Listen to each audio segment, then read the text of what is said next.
우리가 참 목소리로 주님의 말씀을 봉독하겠습니다. 1절에서 11절입니다. 시작. 매 7년마다 너희는 빚을 탕감해 주어야 한다. 그 방법은 이렇다. 모든 채권자가 자기 동료 이스라엘 사람에게 부어준 빚을 탕감해 주고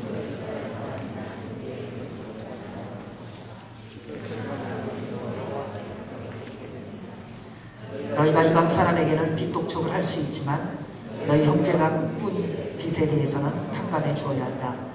아무튼 너희 가운데는 가난한 사람이 없어야 하는데 그것은 너희 하나님 여호와께서 너희에게 기업으로 차지하라고 주시는 그 땅에서 그분이 너희를 넉넉하게 복주실 것이기 때문이다.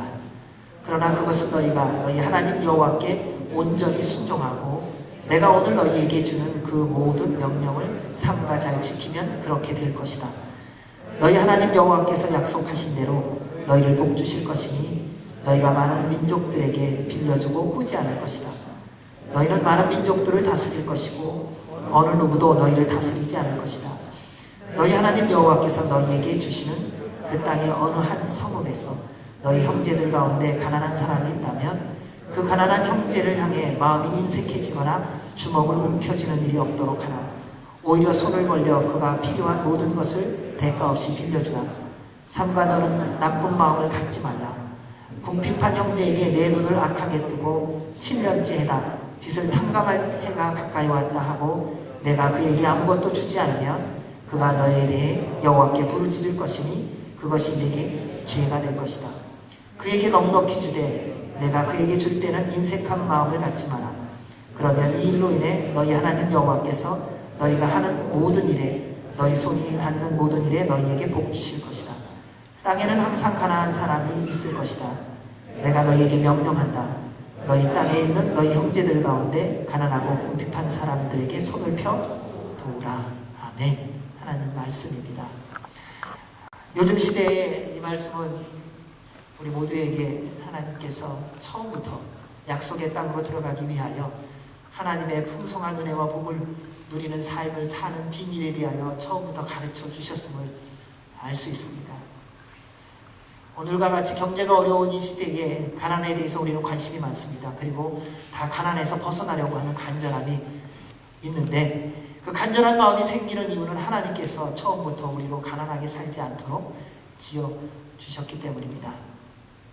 하나님께서 에덴 동산을 만드셨을 때 그것은 모든 것이 풍성한 곳이었죠. 어느 것 하나 부족함이 없었습니다.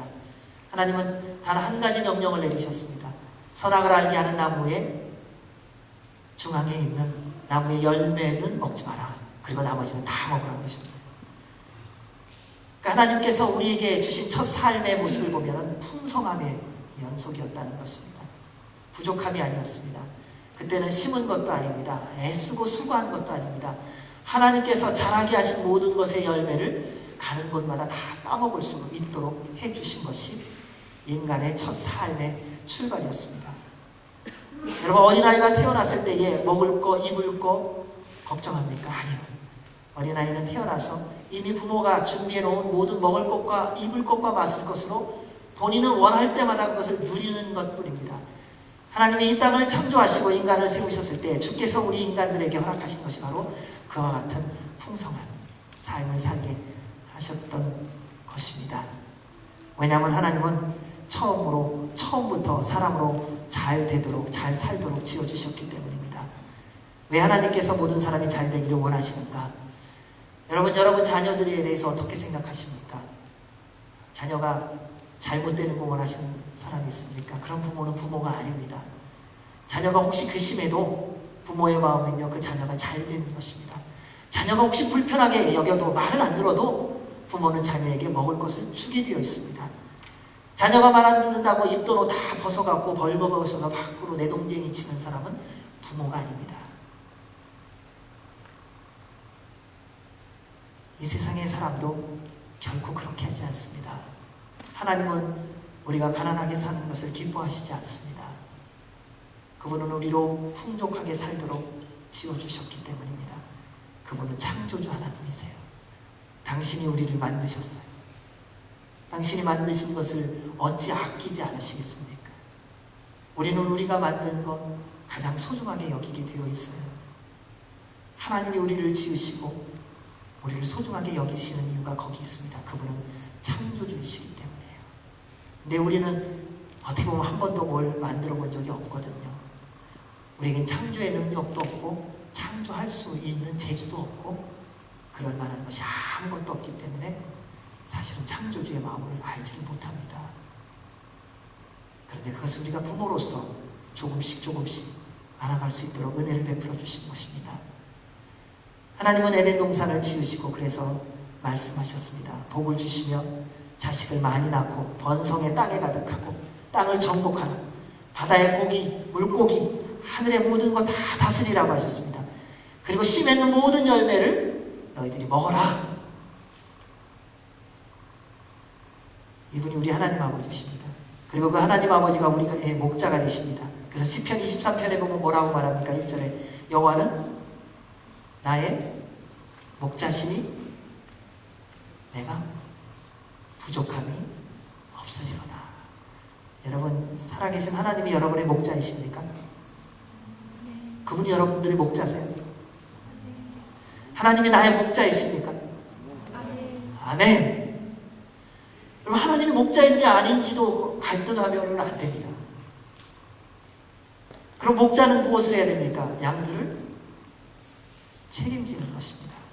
근데 양의 역할은 무엇입니까? 목자를 따라가는 것입니다. 우리는 목자가 우리를 다 책임지라고 말합니다. 그리고 우리의 갈 길로 가버려요. 시편 23편 1절의 말씀이 우리에게 능력이 되는 이유는 한 가지입니다. 그분이 나의 목자인 것을 믿고 그분의 말씀대로 살아갈 때에 그 말씀이 정말로 우리의 매일의 삶 가운데서 이루어지는 것을 경험하게 해 주시는 것입니다. 따라서 살아계신 하나님이 나의 목자라고 믿는다면 여러분 부족함이 없음을 믿으시기 바랍니다. 그리고 염려하지 마십시오.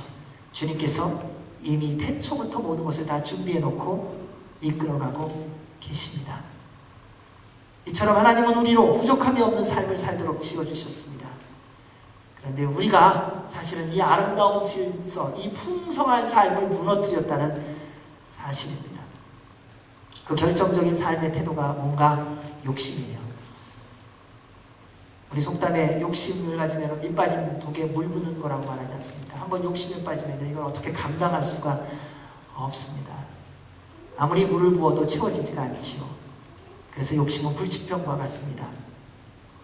아무리 좋은 약을 가져다 주어도 치료되지 않습니다. 그런데 욕심을 치료하는 치료약이 하나가 있습니다. 그게 뭐냐면요, 아이러니컬하게도요, 가난이에요. 우리 안에 그렇게 치료되지 않는, 내가 어떻게 해결해 볼 수 없는, 아무리 애써봐도 해결되지 않는 이 욕심이 해결되는 이 비책이, 이 비밀이 가난이라는 거예요. 우리가 잘못해서 가난이 왔는데 하나님은 그 가난을 통하여 우리를 또 새롭게 회복해 주신다는 것입니다. 가난은 하나님께서 주신 것은 아닙니다. 우리 욕심의 죄로 인한 열매일 뿐인데 하나님은 그를 통해 또 우리를 새롭게 하시고 풍성케 하시는 은혜를 베풀어 주시는 것입니다. 11절에 보면 이렇게 말합니다. 우리 11절 한번 보죠. 11절 같이 한번 읽겠습니다. 시작. 네, 곡하지만요. 네. 땅에는 가난한 사람이 있는데 어떻게 해요? 항상. 가난한 사람이 없으면 얼마나 좋겠습니까? 그런데 예수님이 다시 오시는 날까지 이 땅에는 항상 가난한 사람이 있을 거라는 겁니다. 그래서 가난한 사람이 사는 동안 없을 거라고는 기대하지 마십시오. 항상 있을 겁니다. 왜냐하면 주님이 그렇게 말씀하셨기 때문에요. 네, 이 가난은 우리의 욕심 때문에 생긴 것입니다. 예수 그리스도의 복음이 땅끝까지 증거될 때까지 존재할 것입니다. 하지만 그것은 결코 하나님 아버지의 마음은 아니라는 것입니다. 그래서 4절에 이렇게 말합니다. 아무튼 너희 가운데는, 우리 4절 한번 읽어보죠. 시작. 아무튼 너희 가운데는 가난한 사람이 없어야 하는데 그것은 너희 하나님 여호와께서 너희에게 기업으로 차지하라고 주시는 그 땅에서 그분이 너희를 넉넉하게 복 주실 것이기 때문입니다. 하나님 마음은 어찌되었든 우리 가운데 가난한 사람이 없는 것이 또 하나님의 계획이라는 사실이에요. 수십 년 전을 한번 돌아보십시오. 100년 전, 아니 한 4, 50년 전만 돌아보고 우리 민족을 한번 생각해 보십시오. 대한민국이 4, 50년 전에 어떠한 나라였는가? 철저하게 가난한 나라였습니다. 아무것도 없었습니다. 그 당시에 미국이라는 나라를 한번 오려고 하면은 그건 기적입니다. 아무도 오기가 쉽지 않았고 누구도 함부로 올 수 없었던 나라, 그리고 어디든지 나가지 못했던 나라, 공항을 한번 가보는 것이 꿈이었던 시절이었습니다. 그만큼 가난 속에서 살았던 시절이었습니다. 그런데 그때 어떤 일이 있었는가? 그때 사람들이 모이면요, 이웃끼리 모이면 무슨 얘기를 하냐면요, 콩 하나 갖고도 어떻게 한다 그러냐면요, 반쪽으로 나눠 먹는다 그래요. 뭐가 많이 있어서 풍성해서 남아서 나눠 먹는 것이 아니라 모두가 가난하니까는 내가 가지고 있는 콩 한쪽을 가지고도 나눠서 내 옆에 있는 사람에게 같이 나눠 먹는 것입니다. 하루에 3끼를 먹는 사람은 내 옆집이 하루 종일 굶는 것을 알고 2끼로 줄이고 그 사람과 같이 2끼로 나누어 먹는 그런 삶을 살았던 것이 저희 민족이 4, 50년 전, 그렇게 오랜 시간 전도 아니라는 겁니다. 그때에 이루어졌던 모습이고 그때의 아름다운 모습입니다. 그래서 모든 이들이 함께 모여서 기도했죠. 희한합니다. 부자일 때보다는요, 가난할 때 마음이 하나 되는 게 훨씬 더 쉽더라고요. 다 없어지면요, 뭐 욕심 부릴 게 없잖아요. 근데 아직 적당히 남아있으면 욕심이 있더라고요. 근데 진짜 가난한 건 뭐냐? 주장할 게 없어지는 거예요. 그래서 누가 말해도 다 들을 수밖에 없어요. 오른쪽으로 가면 오른쪽으로 가게 돼 있고요, 왼쪽으로 가라면 왼쪽으로 가게 돼 있어요. 근데 왜 왼쪽으로 가라는데 나 아직 오른쪽으로 가야 돼, 이렇게 하는 건 아직 뭔가 있는 거예요. 아직 가난한 게 아니에요. 정말 가난해지면요, 여러분, 결코 자기의 생각이나 자기의 주장이 없다는 것입니다. 그 시절에 옷이 2벌 갖고 있는 사람은요, 겨울이 되면요, 추운 사람에게 내가 2벌 있으니 1벌을 나눠준 것입니다. 저 사람은 자기 노력 안 해갖고 옷 없으니까 고생해도 싸, 이렇게 말하지 않았어요. 양말이 2켤레가 있으면 내가 그 1켤레로 아침에 신고 밤새 빨아서 그 다음날 아침 또 말려갖고 신는 안 있어도 또 나누는 삶을 살았다는 것입니다. 그래서 그렇게 지내고 보니까, 고난 속에 있다 보니까는요, 서로가 말할 때마다 그래, 우리 함께 기도합시다. 하나님께서 안 하시면 우리가 할 일이 없다는 거예요. 왜요? 정말 그렇거든요. 자원이 제대로 있었나요? 준비된 것이 있나요? 누가 도와주는 사람이 있나요? 아무것도 없는 거예요. 바라볼 곳은 하늘밖에 없었어요. 그러니까 모든 사람이 한 가지만 바라봤던 거예요. 하나님. 그래서 하나님 앞에 무릎 꿇기 시작했어요. 우리 민족이 이렇게 잘 된 이유가 어디 있는지 아십니까? 우리의 믿음의 조상들이 밤낮을 깨어서 비가 오거나 눈이 오거나 산을 올라가 나라와 민족의 잘됨을 위하여 기도한 그 기도의 응답입니다. 여러분, 우리가 노력해갖고 이 땅이 잘 된 거 아닙니다. 우리의 믿음의 조상들이 하나님 앞에 그 가난에, 그 고난에, 그 시련에 아무것도 먹지 못하는 그 고통을 지나 주변에 있는 사람들과 나누는 삶을 통하여 주 앞에 무릎 꿇는 그 기도를 듣고 하나님께서 우리 민족을 이렇게 세워주신 거예요. 그래서 그러한 면에서 가난한 축복이더라고요. 왜? 우리의 마음을 하나로 모으게 하니까요. 그리고 회복하고 풍성해지기 시작하면서 슬머리 가라지 같은 것이 또 뿌려지는데, 그게 바로 또 욕심이더라고요. 예전에 어떤 분을 만나서 얘기하는데 그런 말씀을 하세요. 사업을 하려면 욕심이 있어요. 무슨 욕심? 경쟁에서 이겨야 된다.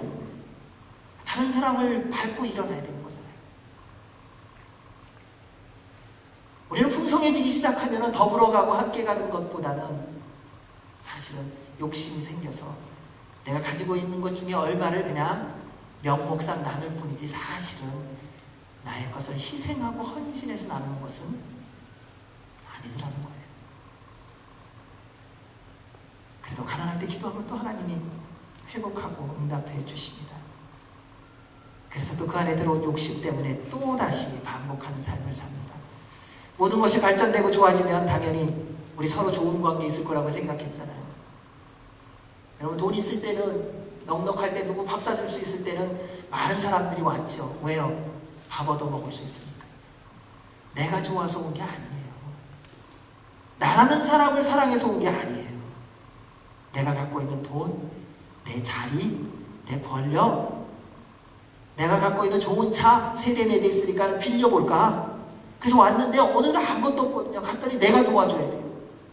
그럴 때는요, 소리 없이 다 떠나게 되어 있어요.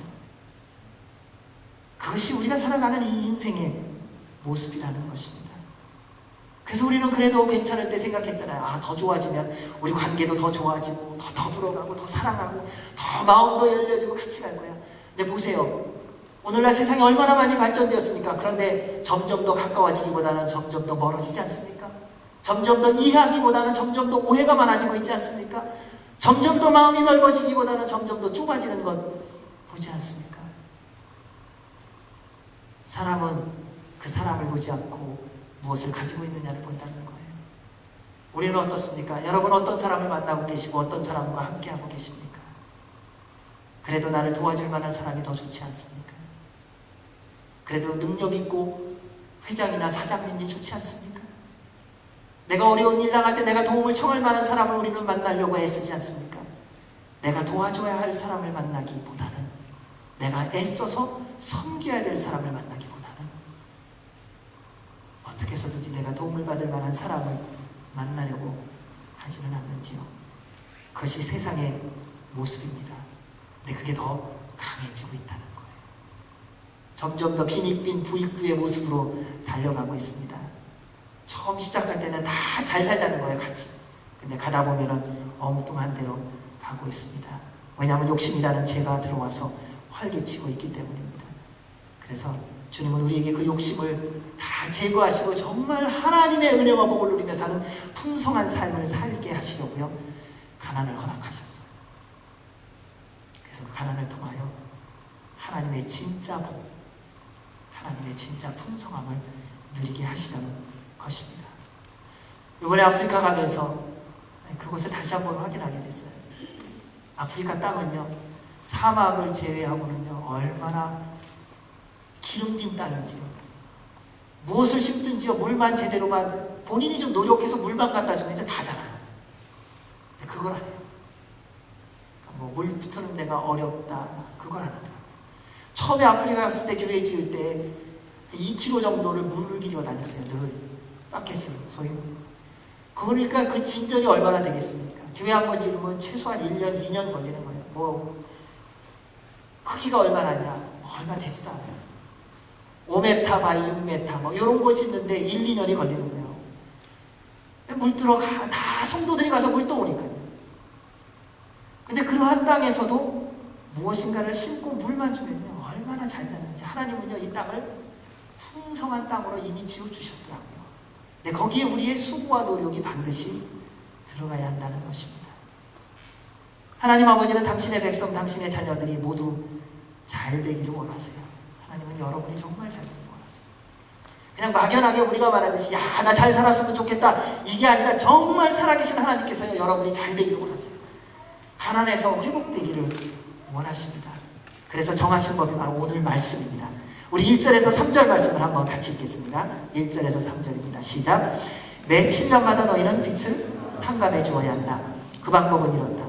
모든 채권자가 자기 동료 이스라엘 사람에게 구워준 빚을 탕감해 주고 그 동료 이스라엘 사람이나 형제들에게 독촉하지 말라는 것이다. 빚을 탕감해 주는 여호와의 때가 선포됐기 때문입니다. 너희가 이방 사람에게는 빚 독촉을 할 수 있지만 너희 형제가 꾼 빚에 대해서는 탕감해 주어야 한다. 아멘. 빚을 왜 집니까? 없으니까요. 가난해서 빚 지는 거예요. 그래서 빚을 지는 사람은요, 가난하다는 거예요. 물론 가끔 아닌 사람도 있어요. 있으면서 자기 먹을 거 다 챙겨놓고 저 사람 많으니까 가갖고 좀 빌려보려는 사람. 자기 일 나름대로 돌아가는데 먹고 살만한데 좀 더 잘 돼보려고 빚을 지는 사람. 그런 경우는 예외입니다. 그런 경우는 그렇게 해서 빚지는 사람은 강도입니다.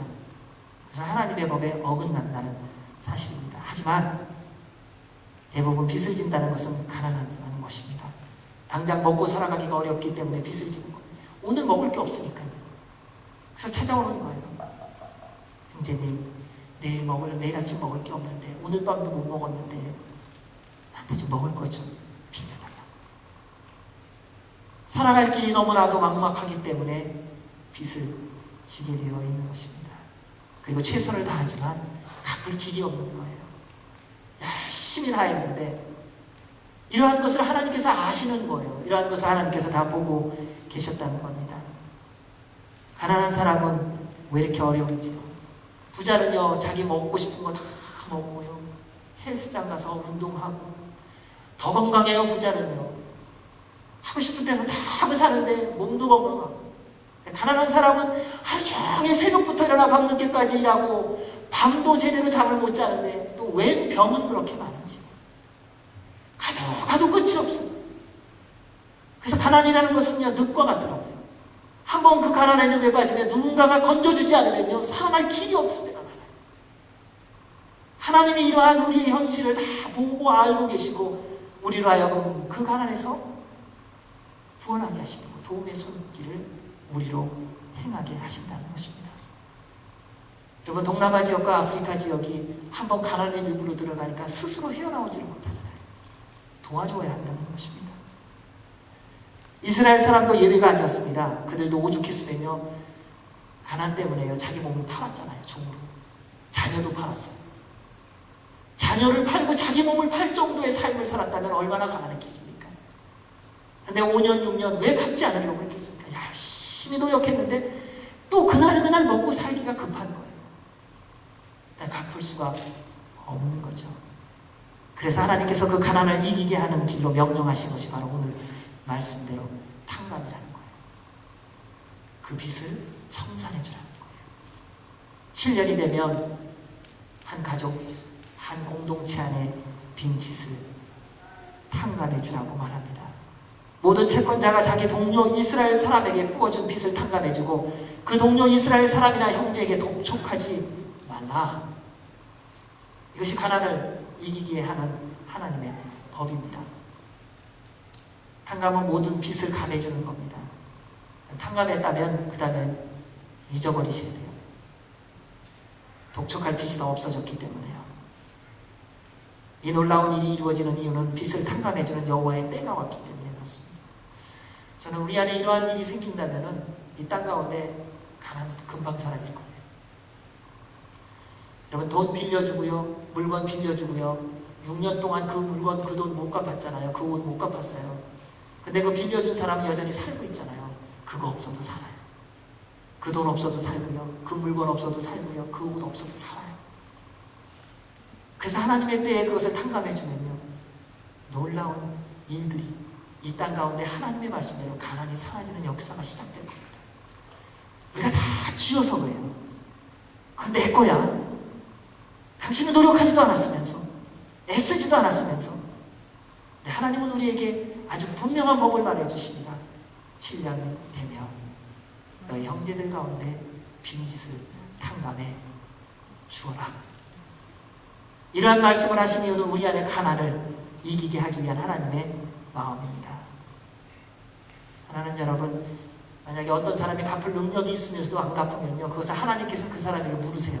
걱정하지 마세요. 반드시 하나님을 물으세요. 저는 많이 봤어요.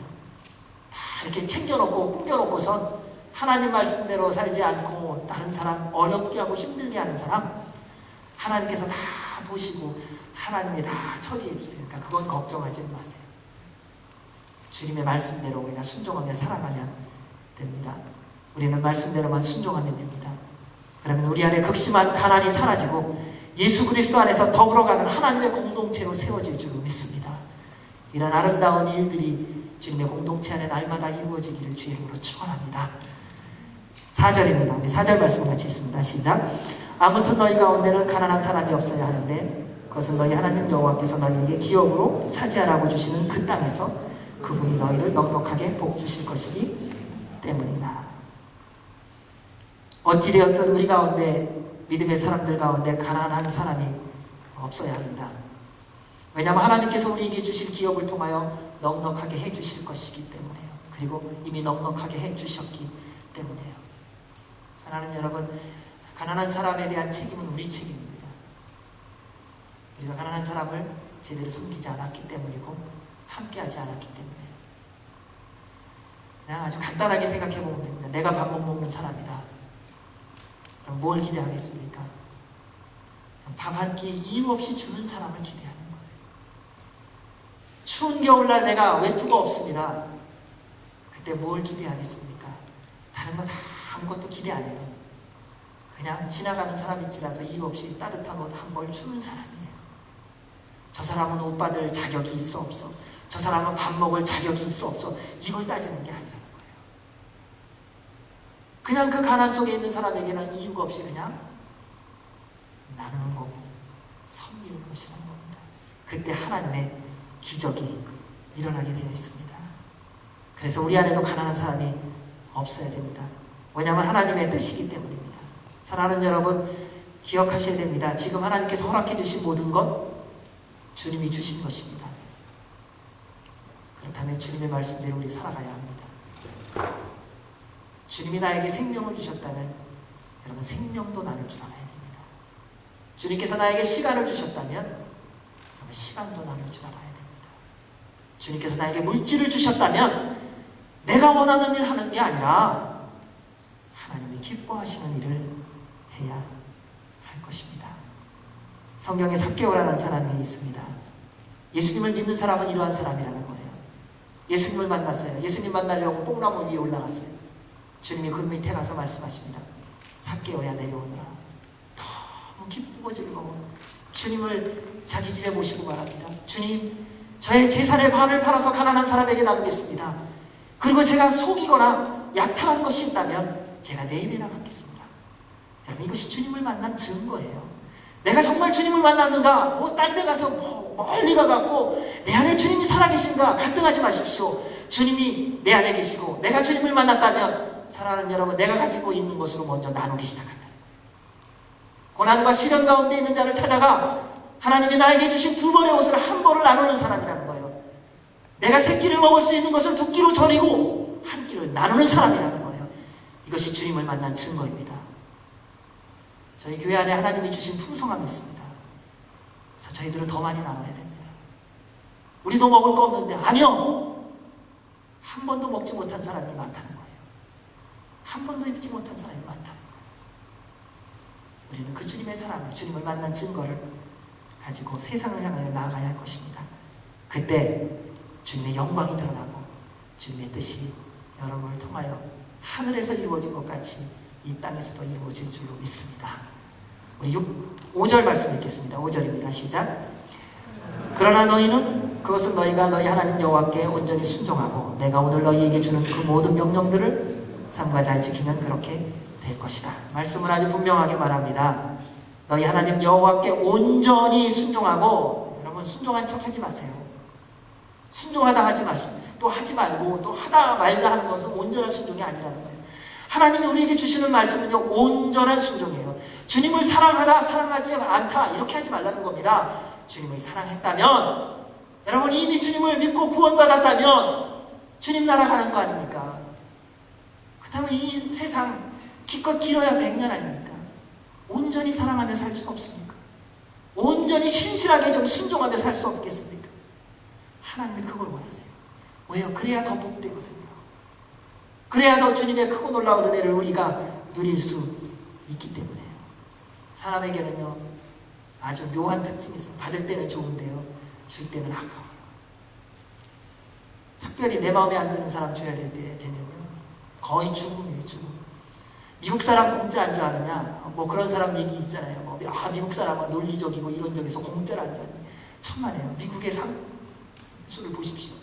Buy one, get one free. 똑같습니다. 우리나라에서 짜장면 한 그릇 먹으면, 짜장면이 아니죠, 고추장 한 통 사면 고추장 담을 수 있는 바가지 하나 공짜 보너스. 그럼 아줌마들이 뭘 사는지 아세요?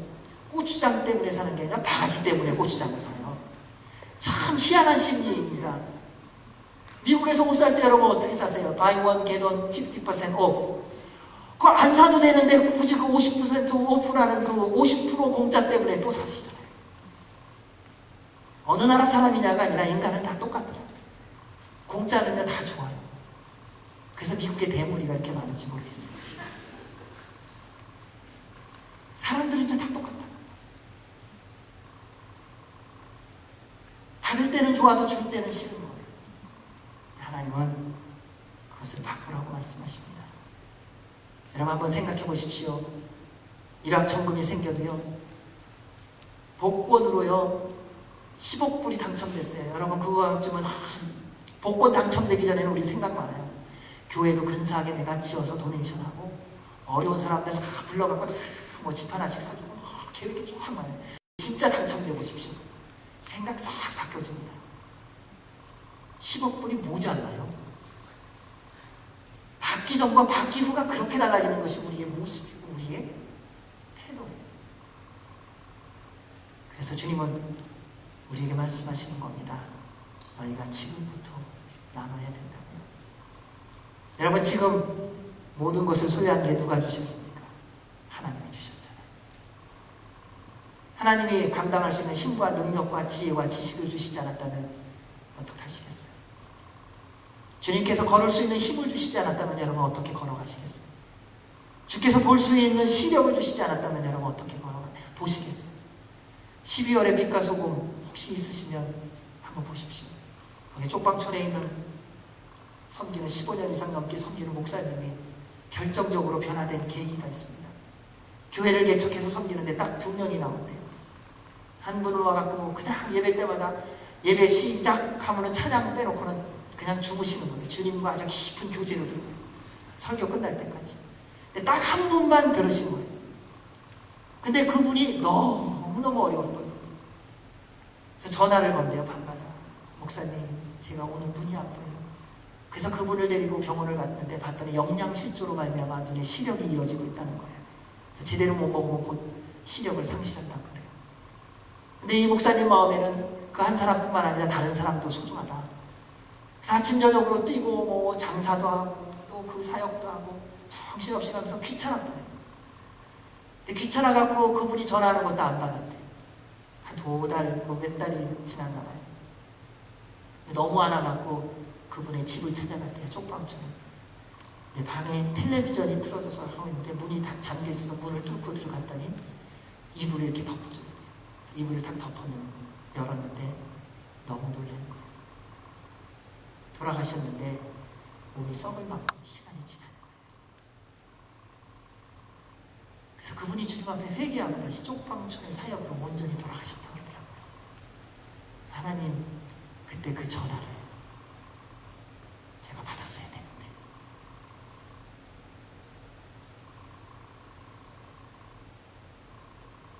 사랑하는 여러분, 하나님은 우리 가운데 가난이 없기를 원하세요.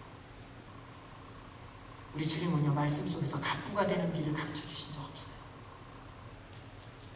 우리 안에 더불어 살아가는 법을 말씀하시는 거예요. 우리가 함께 주님만 바라보며 살아가는 것을 원하시는 겁니다.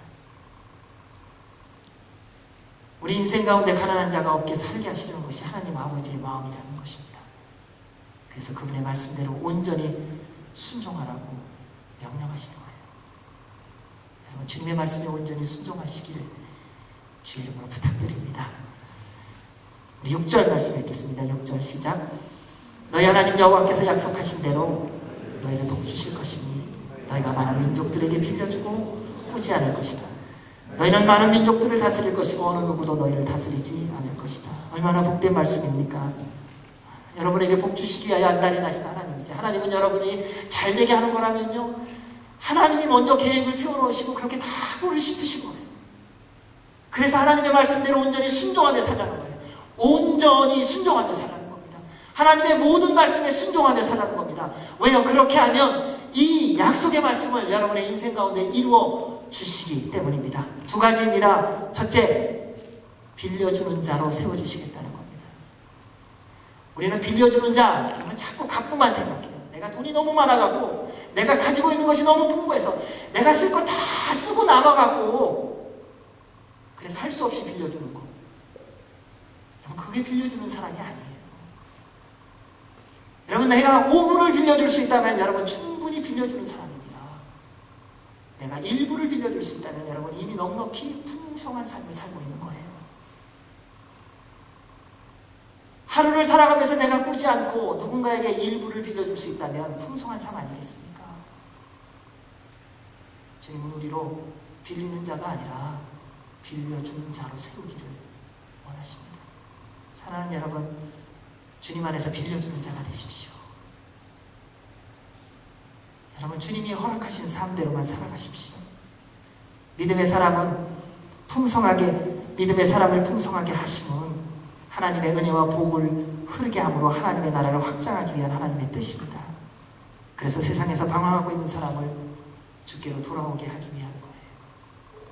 여러분, 그러므로 주께서 주신 거 열심히 나누고 섬기십시오. 죽으면요, 아무것도 못 갖고 가요. 언제 부를지 우리는 몰라요. 하나님 때가 되면요, 어떻게도 부르시는지 아세요? 운전하고 가는데도 부르세요. 하나님 부르시면 어떻게 부를지 몰라요. 여러분, 앞으로 100년 산다는 보장을 뭘로 하시겠어요? 우리는 100년, 200년을 계획을 세우고 그만큼 다 저축해요. 쌀도 저축하고, 옷도 저축하고, 장소도, 기름도 다 저축해요. 그 부자에 대해서 예수님이 뭐라고 말씀하십니까? 부자가 이제는 내가 좀 남은 평생 잘 살아보자. 그랬더니 주님이 말씀하십니다. 오늘 이 밤에 내가 너를 부르면 네가 수고하고 애쓰고 평생 동안 그렇게 열심히 다 모아놓은 거 무슨 소용이 있냐. 여러분, 하나님의 말씀은요, 우리가 살아가는 인생의 전부를 다 기록해 놓으셨어요. 그래서 주님은 여러분으로 가난한 자가 아니라 빌려주는 자가 되기를 원하시고 그렇게 세워주실 것입니다. 따라서 주의 말씀대로 순종하며 살아가십시오. 두 번째, 하나님께서 세워주십니다. 어떻게요? 다스리는 자로 세워주십니다. 많은 민족들, 많은 사람들을 다스리고 어느 누구도 우리를 다스리지 않게 해 주실 것입니다. 하나님의 말씀대로 온전히 순종하며 살면 하나님의 때에 하나님께서 세워주십니다. 하나님의 때에 세워줍니다. 우리는 여기서 삐쳐요. 내가 정한 기간이 있거든요. 내가 정한 스타일이 있고 내가 정해놓은 지위가 있거든요. 그 내가 정한 지위에 그만큼 하나님이 그 기간 동안에 안 들어주면 우리는 그때부터 하나님도 분물이 없어요. 하나님 살아계신다고 했는데 저 사람은 제대로도 안 살았는데 잘해주고 왜 나는 이럽니까? 나는 그래도 나름대로 열심히 살려고 했는데 왜 그러십니까? 그래서 하나님한테 삐쳐요. 그리고 하나님 외면하고요. 슬그머니 마음도 생각도 떠나요. 또 나 때문에 나오기는 해도 마음은 딴 데가 있어요. 생각은 다 딴 데가 있어요. 여러분, 예배 드리는 현장에 있다고 중요하죠. 오시는 건 너무 중요해요. 근데 현장에 있는데 마음은 딴 데가 있어요. 생각은 딴 데가 있어요. 말씀하고 나는 상관이 없어요. 그러면요, 또 다른 어리석음과 또 다른 세상으로 달려가는 모습이게 되기가 쉽습니다. 하나님의 때에 분명히 근데 세워주십니다. 요셉을 아시죠? 편애받았던 아들입니다. 그래서 형들에게 팔렸어요. 노예로 갔어요. 주인만이 말 안 들어서 편히 갈 수 있는 세상길에서 괜히 하나님 말씀대로 순종하다가 또 죄수가 됐어요. 여러분, 그게 그리스도인의 삶이에요. 세상은 잘 되려고, 세상에서 잘 되려고, 세상에서 높아지려고, 세상에서 인정만 받으려고 하지만 그리스도인은요, 희한하게요, 점점 더 내려가는 삶이더라고요. 십자가의 길이거든요. 고난당하는데 일부러 알면서 그걸 택하는 거예요. 무시받을 줄 아는데 그것을 일부러 알면서 그것을 선택하는 거예요. 요셉이 그러한 삶을 살았습니다. 죄수로까지 살아가는데 무슨 낙이 있겠어요? 그러면서 하나님의 말씀대로 온전히 순종하며 산다는 게 무슨 의미가 있겠어요? 갈수록 점점 더 열악해지는데요. 하나님의 말씀대로 해서 아빠 말씀 순종해야지. 그래서 순종해서 형들한테 갔더니 형들이 덜커덕 잡아갖고 노예로 팔아요. 그래도 이것은 고난일 거야. 훈련일 거야. 열심히 순종하며 살았더니 주인만이 와서 나랑 자자. 안 됩니다. 저는 하나님의 사람입니다. 그랬더니 또 덜컥 오해받아갖고 죄수가 돼버려요. 여러분, 그러면 여러분 같으면 하나님 말씀대로 순종하겠습니까? 그 시간 동안에 얼마나 열심히 노력했겠어요. 하나님, 이 악한 구덩이에서 저를 구원해 주시옵소서. 근데 구원은커녕 더 구덩이로 빠져가는 듯한 모습. 그런데 그 과정 속에서 요셉이 보여준 모습이 있습니다. 하나님과 함께하는 모습을 보여줬어요. 누구에게요? 그곳에 있는 세상 사람들에게. 형들은 다 떠났어요. 아버지도 떠났어요. 노예로 살면서 그 주인에게 하나님이 함께하는 것을 보여줬고요. 죄수로 살면서 간수에게 하나님이 함께하는 것을 보여줬던 삶을 살았던 자가 요셉이에요. 여러분, 그리스도인은 그러한 사람입니다. 내 지금 형편이 넘어지고 무너지고 좌절되고 모든 사람이 나를 외면하는 것 같을 때에 하나님 어디에 계십니까? 라고 말하는 것이 아니라 여전히 살아계신 하나님을 바라보며 신실하게 주님의 말씀대로 순종함으로 말미암아 사람들이 이해할 수 없는 감사와 기쁨의 삶을 살아가는 자, 그가 그리스도인인 줄로 믿습니다. 하나님은 여러분이 그렇게 살기를 원하세요. 왜요? 그때 하나님의 때가 곧 오기 때문에요. 그러면 세워주십니다. 하나님의 때가 되니 어떻게 되었습니까? 애굽의 총리가 되었어요. 애굽의 총리는 요셉이 계획한 게 아니에요. 하나님이 계획하셨어요. 그리고 그 때를 요셉이 정한 게 아니에요. 하나님이 정하셨어요. 사랑하는 여러분, 하나님은 여러분을 향하여 크고 놀라운 계획과 꿈을 이미 정해놓으셨습니다. 여러분, 지금까지 무엇을 기도하며 달려오고 계십니까? 그런데 무슨 일 때문에 좌절하고 낙심하셨어요? 주님을 더 굳게 붙잡으십시오. 고난이 심해진다는 것은 주님의 응답의 때가 가까워지고 있다는 거예요. 시련의 파도가 높아진다는 것은 이제 그 파도가 곧 잠잠해질 때가 되었다는 거예요. 주님이 곧 회복하시고 세워주실 것입니다. 그 주님을 바라보며 사랑하는 성도 여러분, 예수 그리스도의 이름으로 다시 일어나십시오. 주님 여러분을 통하여 영광 받기를 작정하셨습니다. 그 하나님의 계획이, 그 하나님의 뜻이 곧 이루어질 줄로 믿습니다. 우리 7절에서 9절 말씀을 같이 읽겠습니다. 시작. 너희 하나님 여호와께서 너희에게 주시는 그 땅에 어느 한 성읍에서 너희 형제들 가운데 가난한 사람이 있다면 그 가난한 형제를 향해 인색해지거나 주먹을 움켜주는 일이 없도록 하라. 오히려 손을 벌려 그가 필요한 모든 것을 대가 없이 빌려주라. 삼가 너는 나쁜 마음을 갖지 마라. 궁핍한 형제에게 내 눈을 악하게 뜨고 7년째 해다 빚을 탕감한 해가 가까이 왔다 하고 내가 그에게 아무것도 주지 않으면 그가 너에 대해 여호와께 부르짖을 것이니 그것이 내게 죄가 될 것이다. 10절에 보면 그에게 넉넉히 주되 내가 그에게 줄 때는 인색한 마음을 갖지 마라. 하나님의 은혜와 복을 누리고 있다면 마땅히 취해야 될 태도가 이것입니다. 하나님의 은혜와 복을 흐르게 해야 한다는 것입니다. 그것이 두 가지로 말씀합니다. 가난한 사람에게 인색하게 하지 말라. 필요한 것은 대가 없이 두 번째는 빌려주라. 여러분, 가난한 사람에게 넉넉한 마음으로 대하십시오. 필요한 사람에게 이유를 묻지 말고 공급해 주십시오. 그것이 하나님의 방법입니다. 이를 통해서 하나님께서 여러분을 축복하기를 원하시기 때문입니다. 축복 때문에 이건 하지 마십시오. 하나님의 말씀이기 때문에 순종하십시오. 그러면 날마다 기적이 일어날 것입니다. 사람은요 아주 교활해요. 좋은 것 같은데요 얼마나 죄성이 깊이 박혀있는지 모릅니다. 그러니까 이스라엘 백성들이 얼마나 교활했는지 이렇게 말합니다. 너희가 7년째 해가 다가온다고 사람이 와서 또 빌려달라 그러면 안 빌려주면 그러한 악한 일 하지 말라는 거예요. 그건 악하다는 거예요. 그 빌려온 사람이 6년째 빌렸던 것도 6년 전에 빌린 거 못 갚은 거예요. 6년 전에 빌린 것도 못 갚았는데 또 6년 지나고 나서 또 너무 배고프니까 온 거예요. 나 좀 조금만 더 도와달라고 내가 꼭 갚겠다. 지난 6년 전에 빌린 것도 못 갚았는데 지금 빌려서 그걸 갚겠어요. 상식적으로 못 갚는 거죠. 근데 사람은 머리가 굉장히 빠릅니다. 여러분 돈으로 딱 들어가고 저는 계산 못해요. 근데요 진짜 손해보는 일로 딱 들어가면 계산기가 필요 없어요.